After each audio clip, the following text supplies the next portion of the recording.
Hello everyone, कैसे हो आप लोग। हम लोग पॉलिटी में क्या पढ़ रहे थे, पार्लियामेंट। आज की क्लास में हम लोग पार्लियामेंट को भी ख़त्म करेंगे, जिसमें हमने एक तो टाइप्स ऑफ बिल पढ़ना है, फिर उसके बाद हम पढ़ेंगे फंड क्या क्या होते हैं पार्लियामेंट के, और फिर इम्पोर्टेंट डेफिनेशन देखेंगे। देन उसके बाद हम पढ़ेंगे council of minister, prime minister और अटॉर्नी जनरल के बारे में। फिर उसके बाद हम पढ़ेंगे सुप्रीम कोर्ट और हाई कोर्ट। देन आफ्टर आपका और बीच में साथ साथ स्टेट वाला बता देंगे। फिर आपका बचेगा एक टॉपिक जिसमें हमें पढ़ेंगे कॉन्स्टिट्यूशन बॉडीज कौन कौन सी होती हैं। आपकी पॉलिटी खत्म हो जाएगी, ठीक है। चलिए टाइप्स ऑफ बिल देख लेते हैं। सबसे पहले इसमें हम आज क्या पढ़ेंगे, आज हम पढ़ेंगे types of bill. Okay, types of bill कौन कौन से होते हैं। तो इसमें सबसे पहले हम पढ़ेंगे किसके बारे में, मनी बिल। पहले पहले मैं पढ़ा चुका हूँ, इसलिए इसको थोड़ा सा फास्ट पढ़ेंगे। फिर हम पढ़ेंगे, क्योंकि मैंने ये प्रेसिडेंट में पढ़ाया था, फाइनेंशियल बिल। फिर हम पढ़ेंगे ऑर्डिनरी बिल कौन से होते हैं।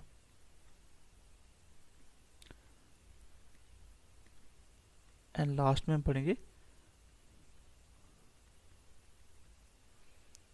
Constitutional amendment bill. तो ये बिल कहाँ कहाँ लाए जाते हैं, क्या क्या इसकी रिक्वायरमेंट होती है इसको पास करने के लिए, तो कैसे होते हैं, ये सारा हम इसमें पढ़ेंगे। तो चलिए सबसे पहले देख लेते हैं हम लोग कौन सा, मनी बिल के बारे में पढ़ लेते हैं। तो मनी बिल के बारे में पढ़ लेते हैं। सबसे पहले मनी बिल क्या होता है और सबसे पहले इसको कहाँ लाया जाता है, ठीक है, कौन से हाउस में लाया जाता है। ओके, तो फाइनेंस फाइनेंस में सबसे पहले आ जाएगा, हमने मनी बिल के बारे में पढ़ते हैं, ठीक है। फाइनेंस बाद में पढ़ते हैं, पहले मनी बिल देखते हैं। तो मनी बिल का आर्टिकल 110 में साफ साफ क्लियर लिखा हुआ है कि आर्टिकल 110 क्या बोलता है कि मनी बिल क्या होगा, कैसे होगा, सब कुछ उसमें लिखा हुआ है। सबसे पहले मनी बिल बोलते किसको हैं, तो हम लोग मनी बिल किसको बोलते हैं, ऐसा कोई भी बिल जो पैसों के रिलेटेड हो, लाइक फाइनेंस हो गया, रेवेन्यू टैक्स, जो भी बिल पैसों के रिलेटेड लाया जाएगा वही बिल कहलाएगा मनी बिल। लेकिन हम उसको मनी बिल कब बोलते हैं, वो मनी बिल कब बोलते हैं, after declaration of speaker of Lok Sabha. तो प्रॉपर इनकी स्टैंप लगती है, और जब तक स्पीकर ऑफ लोकसभा नहीं करेगा तब तक हम उसको मनी बिल नहीं बोलते, ठीक है। तो यहाँ पे मैं इंपॉर्टेंट पॉइंट मार्क कर देता हूँ, ये पॉइंट याद रखना, एग्जाम में पूछा जाता है कि मनी बिल को मनी बिल कौन डिक्लेयर करता है, तो that is speaker of the Lok Sabha. तो इसको याद रखना। Can be recommendation of president only, तो ये लाया जा सकता है सिर्फ और सिर्फ प्रेसिडेंट की रिकमेंडेशन पे। जब तक प्रेसिडेंट रिकमेंडेशन नहीं देगा तब तक ये बिल नहीं लाया जा सकता। It can be introduce in Lok Sabha only, मैं पहले भी ये बातें बता चुका हूँ जब मैंने आपको प्रेसिडेंट की पावर्स वगैरह बताई थी। तो इसमें क्या होता है, इसको सिर्फ और सिर्फ लोकसभा में लाया जाता है। मैक्सिमम बिल को किसी भी हाउस में स्टार्ट किया जा सकता है, लेकिन मनी बिल के रिलेटेड कोई भी बिल होगा वो हमेशा लोकसभा से ही स्टार्ट होगा और प्रेसिडेंट की रिकमेंडेशन पे ही लाया जाएगा। और पास देखो, यहाँ पे देखो पास होने का प्रोसीजर क्या होता है। सबसे पहले लोकसभा में आएगा बिल, किस में आएगा, लोकसभा में। तो सिंपल मेजोरिटी से पास हो जाएगा। अब सिंपल मेजोरिटी क्या होती है, 50% प्लस वन, वो किसका, प्रेसिडेंट वोटिंग का। तो मेजोरिटी मैंने लास्ट क्लास में पढ़ाया था आपको। फिर उसके बाद जाएगा ये बिल राज्यसभा में। यहाँ पे ध्यान से देखना, राज्यसभा में भी इसको सिंपल मेजोरिटी से पास होना होता है। अब मान लीजिए कि राज्यसभा इसके ऊपर 14 दिन के अंदर अंदर कोई रिप्लाई नहीं करती है, मतलब वो नहीं चाहती है कि पास हो। तो अगर वो 14 दिन तक नहीं रिप्लाई करेगी, देन ये बिल माना जाएगा कि ऑटोमेटिक ये पास माना जाएगा। इसका मतलब मनी बिल में राज्यसभा की पावर ना के बराबर है। मनी बिल में राज्यसभा की पावर ना के बराबर है, क्योंकि अगर सिंपल मेजोरिटी से पास करते हैं ठीक है, नहीं भी करेंगे तो भी क्या माना जाएगा कि ये बिल पास है। तो इसका मतलब राज्यसभा की पावर मनी बिल में ना के बराबर होती है। उसके बाद किसके पास जाएगा, प्रेसिडेंट। अगर राज्यसभा ने पास नहीं किया तो लोकसभा में पास हो गया, तो लोकसभा इसको सीधा प्रेसिडेंट के पास भेज देंगे और प्रेसिडेंट उस पर साइन करेगा। देखो प्रेसिडेंट इस पर साइन करता है भाई, आर्टिकल 111 में लिखा हुआ है कि उसको डिनाई नहीं कर सकता, मनी बिल को प्रेसिडेंट डिनाई नहीं कर सकता, लेकिन हाँ उस पर पॉकेट बीटो यूज कर सकता है। एक बार पॉकेट बीटो यूज कर सकता है, मतलब बिल को होल्ड कर सकता है, ठीक है। ये है प्रेसिडेंट की पावर। बाकी इसको बिल को साइन करने से मना नहीं कर सकता कि मैं इस पर साइन नहीं करूंगा। तो मनी बिल क्या होता है, सबसे पहले सर ऐसा कोई भी बिल जो फाइनेंस के रिलेटेड हो, रेवेन्यू के रिलेटेड हो, टैक्स के रिलेटेड हो, मीन्स कि मनी के रिलेटेड कोई भी बिल, वो बिल कहलाएगा मनी बिल।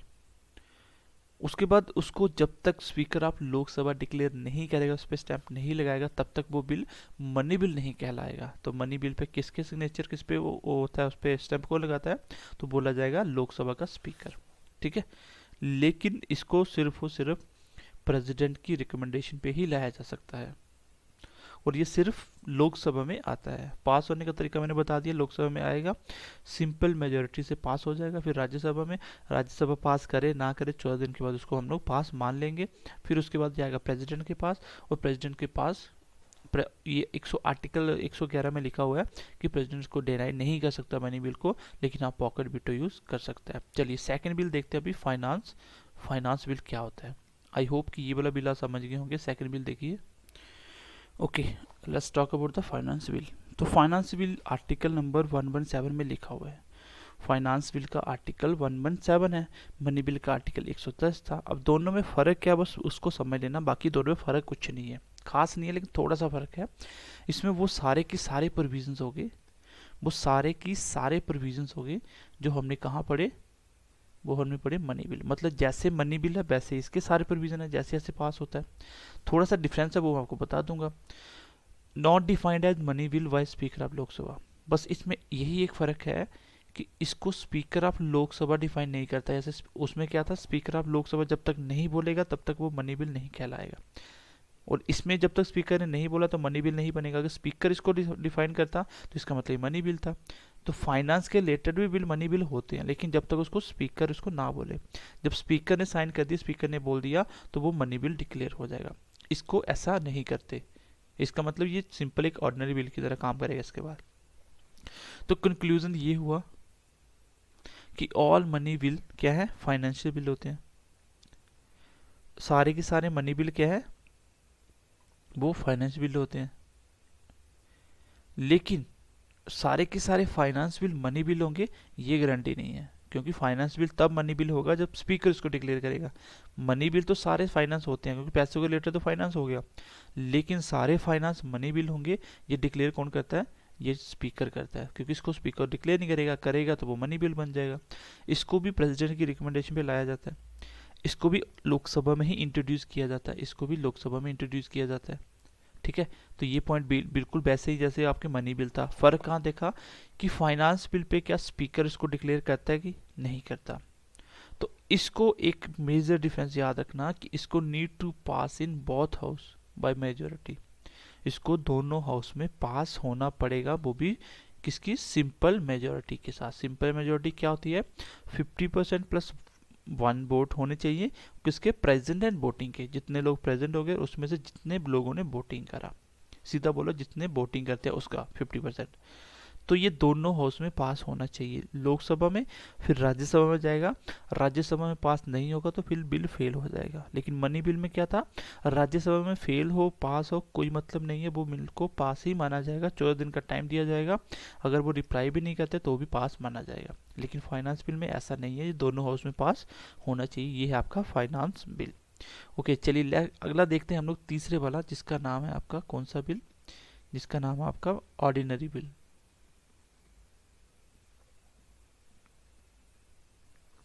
तो ऑर्डिनरी बिल क्या होते हैं, देखो क्वेश्चन एग्जाम में कुछ भी पूछा जाएगा। पॉलिटी अगर आपने मेरे से पढ़ी है तो पॉलिटी में आप पूरी क्वेश्चन बना सकते हो।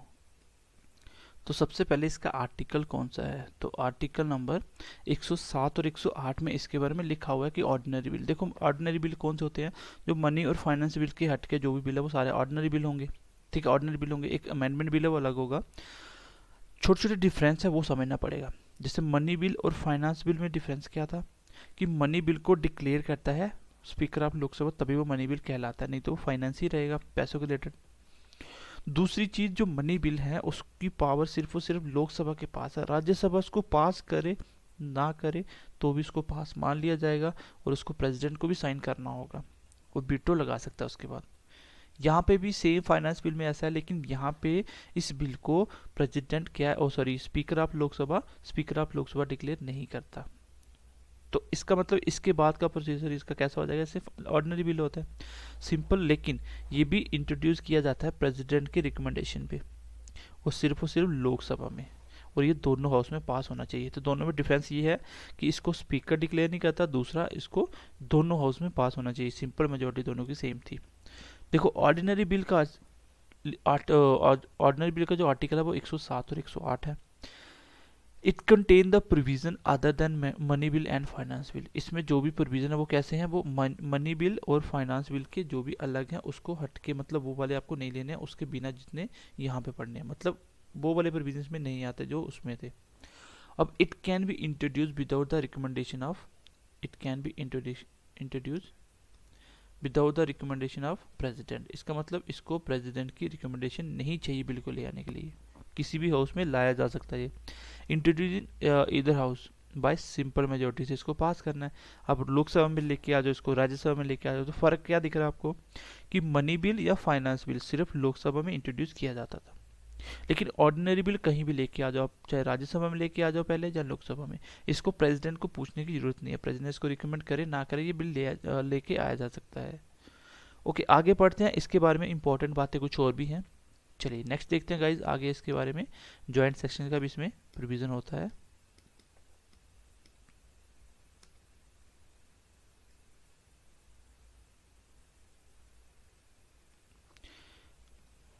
चलिए आगे इसका थोड़ा सा प्रोविजन देख लो। इसको इंट्रोड्यूस किया जाता है कहाँ पे,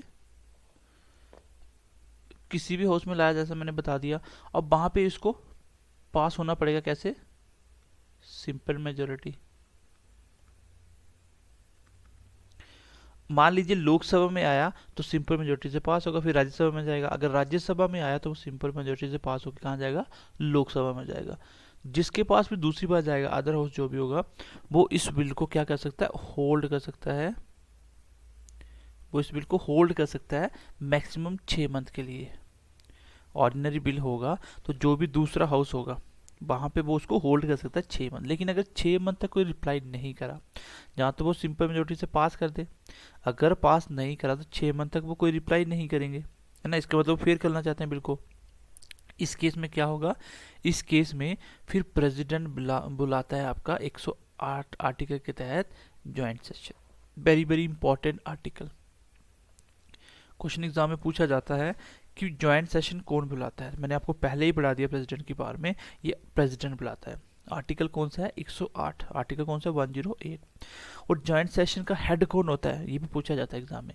तो उसमें जो हेड होता है वहाँ पे जो उनको लीड करता है वो होता है speaker of Lok Sabha. Joint session में राज्यसभा लोकसभा दोनों को बुलाया जाता है। इसका हेड कौन होता है, स्पीकर ऑफ लोकसभा। यहाँ पे इसको सिंपल मेजोरिटी से पास होना पड़ेगा बिल को, और किससे, सिंपल मेजोरिटी से। अगर यहाँ पे फेल हो जाता है देन बिल क्या हो जाएगा, बिल लैप्स हो जाएगा। मतलब ज्वाइंट सेशन में अगर पास नहीं होता तो बिल लैप्स हो जाएगा, बाकी सिंपल मेजोरिटी से पास होना पड़ेगा। तो इंपॉर्टेंट पॉइंट ये है कि ज्वाइंट सेशन किस बिल में बुलाई जाती है, ना तो मनी बिल में आया ना ही फाइनेंस बिल में। तो ऑर्डिनरी बिल में ज्वाइंट सेशन बुलाई जाती है किसके द्वारा, प्रेसिडेंट के द्वारा। कब, जब एक दूसरा हाउस इसको पास नहीं करेगा, 6 मंथ तक कुछ भी रिप्लाई नहीं करेगा, तब इसके लिए ज्वाइंट सेशन होगा। और पूछा जाए कि अगर प्रेसिडेंट के पास जाए, क्या इस बिल को प्रेसिडेंट डिनाई कर सकता है, तो मे पास भी कर सकता है और सेंड बैक बाय रिकंसिडरेशन, तो उसको दोबारा से सोच विचार के लिए वापस भेजा जा सकता है। अब आपको पता चल गया कि इसको अगर वापस भेजा जाए तो कौन सी वीटो पावर यूज करता है। ठीक है, इसमें कौन सी वीटो पावर लगाता है ये आप मुझे कमेंट सेक्शन में बताओगे कि अगर प्रेसिडेंट किसी भी बिल को रिकंसिडरेशन के लिए वापस भेजता है तो उसको कौन सी वीटो बोला जाता है प्रेसिडेंट की। लेकिन अगर दूसरी बार आएगा तो दूसरी बार इसको वो डिनाई नहीं कर सकता, दूसरी बार प्रेसिडेंट को साइन करने पड़ेंगे, जो मैं आपको पहले ही बता चुका हूँ। ठीक है, कोई भी बिल अगर दूसरी बार आता है तो साइन करने पड़ते हैं। टिल डेट ज्वाइंट सेशन अभी तक 4 टाइम्स हुए हैं। कितने हुए अभी तक, 4 टाइम्स। सबसे पहले हुआ था 1961 में जब आपका डाउरी प्रोविजन एक्ट आया था, and second was held in 1978। कब, जब बैंकिंग रेगुलेशन एक्ट आया था। 2002 में जब आपका provision of terrorism activity act आया था, जिसको हम पोटा भी बोलते हैं। और 2008 में आया था जब वीमेन रिजर्वेशन बिल आया था। तो ये 4 बार आपकी ज्वाइंट सेशन बुलाई जा चुकी है, किसके द्वारा, प्रेसिडेंट ऑफ इंडिया के द्वारा। तो एग्जाम में क्वेश्चन पूछा भी जाता है कि अभी तक कितनी बार ज्वाइंट सेशन हुआ है, तो आंसर होगा 04 टाइम्स। 04 टाइम्स। पूछा जाए कि ऑर्डिनरी बिल को कौन से हाउस में इंट्रोड्यूस किया जाता है, then answer will be either house, किसी भी हाउस में। और ज्वाइंट सेशन किस में बुलाई जाती है, तो आंसर याद रखना, डेट इज ऑर्डिनरी बिल। तो प्रेसिडेंट इसको रिकंसिडरेशन के लिए वापस भेज सकता है, और इसको दूसरी बार जब वापस इसको आएगा तो इनको साइन करने पड़ेंगे। ठीक है, तो ये है आपका तीसरा ordinary bill. I hope money bill, ordinary bill और आपका फाइनेंस बिल तीनों क्लियर हो गए। तीनों को हमेशा डिफ्रेंशिएट करके ही याद करो। मनी बिल सिर्फ और सिर्फ स्पीकर ऑफ लोकसभा उसको डिक्लेयर करता है। अगर उसको डिक्लेयर नहीं करेगा फाइनेंस बिल को, तो वो फाइनेंस बिल रह जाएगा। उसको आगे सिंपल मेजोरिटी से पास होना पड़ेगा, दोनों हाउस में पास होना पड़ेगा, लेकिन वहाँ पे ज्वाइंट सेशन नहीं बुलाया जाता। ठीक है, ज्वाइंट सेशन नहीं बुलाया जाता, और उसको प्रेसिडेंट मनी बिल की तरह डिक्लेयर नहीं करता। उसके बाद ऑर्डिनरी बिल कौन सा है, other than money bill and finance bill. इसमें क्या होता है, इसमें दोनों हाउस में कहीं भी रखा जा सकता है। वो दोनों लोकसभा में रखे जा रहे थे, इसको 6 मंथ तक दूसरा हाउस होल्ड कर सकता है। इसके लिए ज्वाइंट सेशन का प्रोविजन होता है। आर्टिकल 108 के तहत प्रेसिडेंट उनको ज्वाइंट सेशन को बुलाता है, और हेड होता है स्पीकर ऑफ लोकसभा। ये सारे पॉइंट छोटे छोटे एग्जाम में पूछे जाते हैं। जब यहाँ से क्वेश्चन आते हैं फिर बच्चों को लगता है क्वेश्चन टफ बन गया। ठीक है, चलिए नेक्स्ट बढ़ते हैं आगे गाइज। नेक्स्ट बिल की बात करते हैं, that is called constitutional amendment bill. चलिए गाइज लास्ट देख लीजिए अभी आप, कौन सा, कॉन्स्टिट्यूशनल अमेंडमेंट बिल। ठीक है, कॉन्स्टिट्यूशनल अमेंडमेंट बिल क्या कहता है, it contain the provision of amendment. जिस भी बिल में अमेंडमेंट की बात की जाएगी, कॉन्स्टिट्यूशन में कोई भी अमेंडमेंट की बात होगी उसको बोला जाता है अमेंडमेंट बिल। तो ये नाम से ही पता चल रहा है अमेंडमेंट बिल है। इसको भी सेम ऑर्डिनरी बिल की तरह without any recommendation of president introduce किया जा सकता है। तो इंट्रोड्यूस कहाँ होगा, बिल्कुल सेम जैसे आपका ऑर्डिनरी बिल किसी भी हाउस में। अब ऑर्डिनरी बिल को पास होने के लिए सिंपल मेजॉरिटी चाहिए थी, लेकिन इसमें इसको पास होने के लिए किसी भी हाउस में आएगा। अगर लोकसभा में आया या राज्यसभा में आया तो इसको कौन सी मेजोरिटी चाहिए, इसको चाहिए स्पेशल मेजोरिटी। अब स्पेशल मेजोरिटी क्या होती है मैं आपको पढ़ा चुका हूँ, एक बार कमेंट करके बताइएगा मुझे। दूसरी चीज, आप लोग क्लास देखते हो, इस तरह का कंटेंट आपको जम्मू कश्मीर में वैसे भी नहीं मिलेगा। ठीक है, जितना हम पढ़ाते हैं और जिस तरीके से हम पढ़ाते हैं, लेकिन आप फिर भी कमेंट करके नहीं बताते हो कि क्लास कैसी लगी, क्या डाउट्स है, कुछ भी। तो ये बहुत ही गलत चीज़ है, क्योंकि आपके कमेंट से, लाइक से हमें मोटिवेशन मिलता है। अगर आप ये भी नहीं करोगे तो फिर हमारा पढ़ाने का मन नहीं करता इतना। ठीक है, तो इसलिए थोड़ा सा कमेंट करके बता दिए करो क्लास कैसी लगी, और बाकी इसमें कोई एक्स्ट्रा नीड है ऐड करने की तो बता दो। अब इसमें एक्स्ट्रा ऐड करने तो खैर कोई नीड नहीं है, क्योंकि इतना हम पढ़ाते हैं, ऐसा कोई JNK में नहीं पढ़ाता है। जिस बच्चे ने पॉलिटी हमसे पढ़ी होगी, मैं उस चीज़ को गारंटी लेता हूँ बच्चे की, वो सारे के सारे क्वेश्चन बना देगा। बस आप MCQ साथ में प्रैक्टिस कर लेना हमारी बुक वाले। ठीक है, तो बाकी कोई इशू नहीं है। क्लास आपको जो दी जा रही है वो कंटेंट उसका एग्जाम ओरिएंटेड ही होगा, और एग्जाम उसी में से आएगा सारा।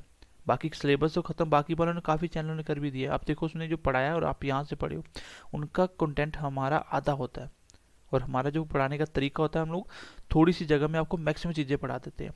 तो एग्जाम के पॉइंट ऑफ व्यू से पॉइंट पढ़ने होते हैं। ठीक है, चलिए आगे देखो।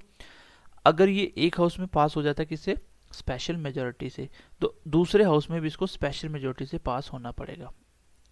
ध्यान देना, यहाँ पे ऑर्डिनरी बिल की तरह ज्वाइंट सेशन नहीं बुलाया जाता। अगर दूसरे हाउस में पास नहीं हुआ तो बिल क्या हो जाएगा, बिल आपका लैप्स हो जाएगा। बिल क्या हो जाएगा, लैप्स। वहां पे क्या था ऑर्डिनरी बिल में, कि अगर बिल दूसरे हाउस में नहीं हो रहा पास, तो प्रेसिडेंट क्या करते हैं, ज्वाइंट सेशन बुलाते हैं। तो ज्वाइंट सेशन का प्रोविजन किसके लिए, सिर्फ और सिर्फ ऑर्डिनरी बिल के लिए, ये चीज याद रखना। अब इसको प्रेसिडेंट बाकी सब में अपनी अपनी वीटो यूज कर सकता है। कहीं वो रिकंसिडरेशन के लिए वापस भेज रहा है, कहीं इस पे पॉकेट वीटो लगा रहा है, लेकिन अमेंडमेंट बिल होगा उस पे प्रेसिडेंट को साइन करना पड़ेगा। इस पे कोई भी तरह की वीटो यूज नहीं कर सकता। ये 24th कॉन्स्टिट्यूशन अमेंडमेंट हुई थी 1971 में। उसके बाद ये बोला गया था कि अमेंडमेंट बिल पे प्रेसिडेंट कोई भी तरह की वीटो यूज नहीं कर सकता। इसका मतलब प्रेसिडेंट बाउंडेड है टू साइन द बिल, तो उसको साइन करना ही पड़ेगा। That is called constitution amendment bill. तो कॉन्स्टिट्यूशन अमेंडमेंट बिल आपने देख लिया, ऑर्डिनरी बिल देख लिया, मनी देख लिया, और आपने फाइनेंस बिल देख लिया। सब में डिफरेंस मैंने समझा दिया। Okay, let's move to the next topic, that is funds of parliament. तो अब इसमें सब टॉपिक आ गया कि फंड्स ऑफ पार्लियामेंट क्या होते हैं, फंड कहाँ कहाँ से आते हैं, पैसे कहाँ कहाँ से आते हैं। तो ये फंड बहुत इंपॉर्टेंट है, 2 ही फंड है देखो। अब फंड पढ़ना स्टार्ट करते हैं। यहाँ तक तो आपको सब कुछ क्लियर हो गया होगा, वैसे भी आप इंटेलिजेंट बच्चे हो, क्योंकि हमारे चैनल पे वही बच्चे पढ़ते हैं जो पेपर क्रैक करने के लायक होते हैं। हमारा कंटेंट वही बच्चे पढ़ पाते हैं जो सिंसियर होकर पढ़ते हैं। अदरवाइज ऊपर ऊपर से देखने वाले यहाँ पे सिर्फ 2 ही दिन पढ़ते हैं। चलिए गाइज, अभी हम देख लेते हैं फंड्स ऑफ पार्लियामेंट। तो सबसे पहले एक फंड आता है कंसोलिडेटेड फंड ऑफ इंडिया। कौन सा? Consolidated fund of India. दूसरा फंड होता है कॉन्टीजेंसी फंड ऑफ इंडिया। अब कंसोलिडेटेड और कॉन्टीजेंसी फंड ऑफ इंडिया में क्या फ़र्क है? अगर हम बात करें कंसोलिडेटेड फंड ऑफ इंडिया, ये आर्टिकल नंबर 266 का फर्स्ट क्लॉज कहता है। तो कंसोलिडेटेड ऑफ इंडिया वो फंड ऑफ इंडिया है, वो आर्टिकल 261 का फर्स्ट क्लॉज है। वेरी वेरी इंपॉर्टेंट, 266 आर्टिकल बोल सकते हो आप। बोला जाए कॉन्टीजेंसी फंड ऑफ इंडिया कौन सा आर्टिकल है, तो आर्टिकल नंबर 267, आर्टिकल नंबर 267। तो ये भी आर्टिकल इंपॉर्टेंट है और दूसरे वाला भी, दोनों की दोनों आर्टिकल आपको पता होना चाहिए। जो भी मेन टॉपिक होता है उसका आर्टिकल तो पता होना चाहिए। जैसे ज्वाइंट सेशन का आर्टिकल बहुत इंपॉर्टेंट था। ये मेन फंड्स ऑफ इंडिया होता है, गवर्नमेंट, इंडिया गवर्नमेंट का ये सबसे मेन फंड होता है, सबसे ज़्यादा पैसा यहीं रखा जाता है। जो इंडिया गवर्नमेंट जितना पैसा यूज़ करती है वो आपका कंसोलिडेटेड फंड ऑफ इंडिया से ही करती है। जैसे पीएम केयर फंड आया था, वो कंसोलिडेटेड फंड ऑफ इंडिया से अलग था, उस पर आप आरटीए नहीं लगा सकते, ठीक है। तो ऑल रेवेन्यू एंड एक्सपेंडिचर जितने भी होंगे वो सारे कहाँ हैं? कंसोलिडेटेड फंड ऑफ इंडिया से। तो इंडिया के अंदर जितने भी रेवेन्यूज एक्सपेंडिचर होते हैं वो सारे खर्चे कहाँ से होते हैं? कंसोलिडेटेड फंड ऑफ इंडिया से। इसको विड्रॉल किया जा सकता है सिर्फ पार्लियामेंट के अप्रूवल के बाद। तो ये पॉइंट इंपॉर्टेंट है, याद रखना कि कंसोलिडेटेड फंड ऑफ इंडिया किस तरीके से विड्रॉल किया जाता है, इसको पार्लियामेंट पास करेगा तभी ये बिल निकलेगा, ठीक है। अगर हम बात करें कॉन्टीजेंसी फंड ऑफ इंडिया की, तो आर्टिकल 267 में इसका आर्टिकल में मेंशन किया उसको, ये इमरजेंसी बिल होता है। ये कौन सा बिल होता है? ये इमरजेंसी बिल होता है। क्यों? क्योंकि जैसे ही कोई इमरजेंसी आती है तब हम कॉन्टीजेंसी फंड ऑफ इंडिया को यूज करते हैं। यहाँ पे देखना, ये यहाँ पे देखो, it is a part of consolidated fund. तो ये एक तरह का कंसोलिडेटेड फंड ऑफ इंडिया का ही पार्ट है, क्योंकि उसी में से पैसे निकाल के इसमें डाले जाते हैं। और इसलिए अगर कोई इमरजेंसी पड़ जाती है, मान लीजिए कोई डिजास्टर आ जाता है या कुछ भी हो जाता है, तो इस केस में हम लोग कॉन्टीजेंसी फंड का इस्तेमाल करते हैं। तो ये ज़्यादातर तो during the emergency fund use होता है। ये जब पार्लियामेंट सेशन में नहीं होता, मान लीजिए एट ए टाइम आपको क्या चाहिए? फंड चाहिए, और पार्लियामेंट एकदम से बैठा नहीं सकते, हो सकता है पार्लियामेंट ऑफ चल रहा है, जैसे कोविड में पार्लियामेंट नहीं चल रहा था, तो उसमें क्या किया जाता है कि हम लोग कॉन्टीजेंसी फंड ऑफ इंडिया को यूज़ कर सकते हैं। इसको पार्लियामेंट सेशन में नहीं हो तो इमरजेंसी में इसको यूज़ किया जाता है। इसकी जो विड्रॉल है वो कौन करवाता है? वो प्रेसिडेंट ऑफ इंडिया करवाता है। मैक्सिमम 500 से 30,000 करोड़ तक की होती है। तो पिछले क्लास में मैंने आई थिंक 3,000 करोड़ बोला था मैक्सिमम, तो ये 500 से 30,000 करोड़ तक मैक्सिमम होती है। इसको प्रेसिडेंट विड्रॉ करा सकता है। किसके द्वारा? फाइनेंस बिल लेके। एक फाइनेंस बिल लाया जाएगा, इसको प्रेसिडेंट इसको क्या करता है? फाइनेंस बिल के थ्रू क्या करता है? अप्रूवल विड्रॉल करा सकता है। हालांकि ये फाइनेंस मिनिस्टर है, वही करती है, डिस्ट्रीब्यूशन निकालती देती है, लेकिन कौन बोलता है? President of India. सही में उसका आंसर होगा, इसको कौन विड्रॉ करा सकता है? प्रेसिडेंट ऑफ इंडिया करवा सकता है। तो ये है दोनों फंड। मैं दोबारा से एक बार बताता हूँ, कंसोलिडेटेड फंड ऑफ इंडिया से ही कॉन्टीजेंसी फंड ऑफ इंडिया बनाया गया। वो इसलिए बनाया गया ताकि इमरजेंसी में इसको हम यूज़ कर सके, जब सेशन नहीं होता तो इमरजेंसी में इसको निकाल सके। इसको प्रेसिडेंट निकालता है, लेकिन कंसोलिडेटेड फंड ऑफ इंडिया को पार्लियामेंट निकालता है। उसमें पार्लियामेंट सेशन में होता है तो पार्लियामेंट का अप्रूवल चाहिए निकालने के लिए। जितने भी खर्चे हैं रेवेन्यू में सारे कहाँ होते हैं? कंसोलिडेटेड फंड ऑफ इंडिया, यही मेन फंड होता है, ठीक है। और आर्टिकल याद कर लेना। ये थे आपके फंड। अब हम देख लेते हैं कुछ इंपॉर्टेंट डेफिनेशन, उसके बाद हम इस सेशन को ख़त्म करेंगे। फिर हम इसी के साथ इसी सेशन में स्टार्ट करेंगे आपका council of minister, prime minister और अटॉर्नी जनरल के बारे में। चलिए अब नेक्स्ट स्टार्ट करते हैं इंपॉर्टेंट डेफिनेशन। चलिए गाइस, सबसे पहले देख लीजिए आप डेफिनेशन में। सबसे पहले हम पढ़ते हैं क्वेश्चन आवर क्या होता है, ठीक है। क्वेश्चन आवर क्या होता है? तो क्वेश्चन आवर का मतलब क्वेश्चन पूछने वाला आवर्स। इसको सबसे पहले तो बोला जाएगा कि लोकसभा में कब लाया जाता है। तो ये फर्स्ट आवर इन लोकसभा, जब लोकसभा में इसको लाया जाता है, क्वेश्चन आवर जब रखा जाता है तो वो लोकसभा के पहले आवर्स में रखा जाता है। तो लोकसभा स्टार्ट होती है 11 बजे, तो 11 AM टू 12 नून तक इसको रखा जाता है। तो लोकसभा या राज्यसभा का फर्स्ट आवर कौन सा होता है? तो आंसर होगा 11 AM टू 12 AM, 12 नून, ठीक है। और अगर राज्यसभा में लाया जाए क्वेश्चन आवर तो वो कब लाया जाता है? सेकेंड आवर में लाया जाता है। भाई क्वेश्चन आवर लाया जाता है लोकसभा में कब? लोकसभा में पहले आवर में क्वेश्चन आवर। और अगर राज्यसभा में लाया जाएगा तो वो कहाँ होगा? वो सेकेंड आवर में होगा। इसमें होता क्या basically, any MP can ask question to minister. तो जो भी एमपी होते हैं लोकसभा या राज्यसभा के, तो वो क्या कर सकते हैं, जो भी मिनिस्टर है उनके ऊपर क्वेश्चन पूछ सकते हैं, उनसे क्वेश्चन कर सकते हैं। अब क्वेश्चन करने के टाइप होते हैं, सबसे पहले तो वहाँ पे यहाँ तो स्टार्ट क्वेश्चन किया जाएगा, स्टार्ट मतलब स्टार, तो जिसके स्टार लगे होते हैं क्वेश्चनों के, तो ऐसे क्वेश्चन किए जाएंगे कि भाई ये तो 5 स्टार क्वेश्चन है। तो स्टार्ट क्वेश्चन का मतलब होता है उसका आंसर कैसे दिया जाता है, वो ओरल आंसर उसका दिया जाता है, मतलब जैसे पूछा गया वहीं पे बता के बोल के आंसर दे दिया गया, जो भी पूछा वहीं पे आंसर दे दिया। तो स्टार्ट क्वेश्चन का आंसर एट ए टाइम देना होता है, ठीक है। उसके बाद लाया जाता है कौन सा क्वेश्चन पूछा जाता है, अनस्टार्ट क्वेश्चन पूछा जा सकता है। तो ये पहले नोटिस दिए जाते हैं क्वेश्चन पूछने के लिए। तो अनस्टार्ट क्वेश्चन कौन सा होता है, जिसका आंसर आप लोग ओरल नहीं दे सकते, रिटन आंसर इज गिवन। तो कैसा आंसर देना पड़ेगा आपको, रिटन आंसर इज गिवन। तो स्टार्ट क्वेश्चन का आंसर क्या था, ओरल था। अनस्टार्ट का आंसर क्या था, रिटन। अब रिटन एट ए टाइम तो दे नहीं सकते, इसलिए इसका टाइम होता है कि विद इन 10 दिन नोटिस के अंदर अंदर उसको आंसर देना पड़ता है। एक होता है तीसरा क्वेश्चन जिसको बोलते हैं शॉर्ट नोटिस क्वेश्चन। तो ये शॉर्ट नोटिस क्वेश्चन होता है, इसका आंसर भी ओरल ही देना होता है, इसका आंसर ओरल होता है। लेकिन इसमें भी क्या होता है कि अगर आपको आंसर नहीं आता तो आपके पास 10 दिन का टाइम होता है। तो शॉर्ट नोटिस क्वेश्चन में 10 दिन का टाइम होता है, तो आंसर ओरल होता है। क्वेश्चन ये पूछा जाता है कि अनस्टार्ट क्वेश्चन का आंसर किस तरीके से दिया जाता है, रिटन की ओरल, तो आंसर होगा रिटन, और वो भी 10 दिन का टाइम होता है। तो ये होता है आपका क्वेश्चन आवर। तो क्वेश्चन आवर समझ के कि क्वेश्चन पूछने वाला घंटा, कि किस घंटे में क्वेश्चन पूछे जाते हैं। अगर लोकसभा में लाया जाएगा क्वेश्चन आवर, तो वो first session of the parliament, first hour of the parliament, और राज्यसभा में सेकंड आवर में। इसमें कोई भी एमपी किसी मिनिस्टर से क्वेश्चन पूछ सकता है। क्वेश्चन 3 तरीके से पूछे जाते हैं, may be start, unstarred and short notice question. अगर स्टार्ट क्वेश्चन होगा तो आंसर ओरल उसी टाइम देना पड़ेगा। अनस्टार्ट क्वेश्चन होगा, ये अनस्टार्ट स्टार्ट क्या है ये डिफाइन करती है आपको, वो आपके जो भी लोकसभा राज्यसभा वही डिफाइन करेंगे, क्वेश्चन कौन सा वो बताएंगे, ये वाला क्वेश्चन है। उसके बाद अनस्टार्ट क्वेश्चन होगा, तो वो कौन सा होगा, उसमें रिटर्न आंसर देना है किसने, विद इन 10 डेज के अंदर अंदर टाइम होता है। शॉर्ट नोटिस क्वेश्चन में भी 10 दिन का टाइम होता है, लेकिन आंसर इसका ओरल होता है। सबका आंसर ओरल देना होता है खड़े होके, लेकिन रिटर्न आंसर जो होगा वो सिर्फ किस में दिया जाएगा, अनस्टार्ट क्वेश्चन में। उसके बाद आता है आपका जीरो आवर्स। तो जीरो आवर कौन सा होता है, ये इंडिजीनियस है, 1984 में इसको लाया गया था। इंडिजीनियस मतलब ये इंडिया में सबसे पहले इसको यूज़ किया गया, इसका मतलब इंडिया के द्वारा लाया हुआ कॉन्सेप्ट है, इसको बाकी कंट्री भी कॉपी करती हैं।